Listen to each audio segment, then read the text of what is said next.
Helix.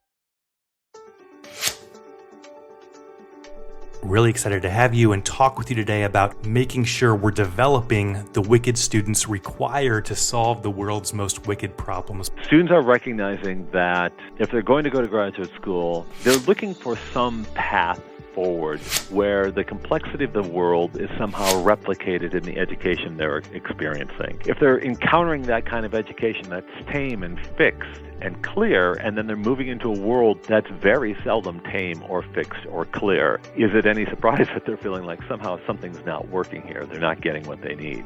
It's a dynamic, complex world. Students, if they're going to be prepared for that, need a lot of different skills. Sometimes the answer for a problem in, say, engineering comes from the humanities, or a problem in business comes from, say, political science. If we're going to be finding solutions to problems that are difficult to solve, we're going to need to be able to draw from a lot of different areas.